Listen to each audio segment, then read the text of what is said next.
কেউ কেউ ভাবছো যে গাঁয়ে আমি কোন টাইম যাব, কোন টাইম গেলে আনন্দ করতে পারবো, একটু আনন্দ করে ঘুরে ফিরে থাকতে পারবো, খাইতে টেতে পারবো। তার আগে কହୁছি এই শীতের সময় গাঁয়ে যাবে, এই সময় সব কিছু ছুটি আছে, সবাই গাঁয়ে যেতে পারবে। আর এই সময় গেলে পর পিঠে পুলি থেকে শুরু করে যা যাবতীয় আছে গাঁয়ের সমস্ত সুখ আনন্দ উপভোগ করে আসতে পারবে। তো আসসালামু আলাইকুম, সবাই কেমন আছেন? আশা করি খুবই ভালো আছেন, আর ভালো না থেকে যাইবেন গুনঠে। এই শীতের সময় মানে তো খাও দাও আর ফুর্তি করো, তাছাড়া তো আর কিছুই নাই।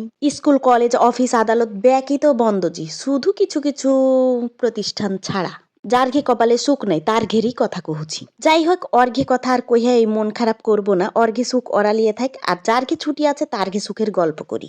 তো যেটা কইতে আইসুনো, তোমরা কে কে গাঁয়ে গেছো, গাঁয়ে যেয়ে মা বহিনের হাতের পিঠা খাইয়া এসছো, এটা আগে কহো।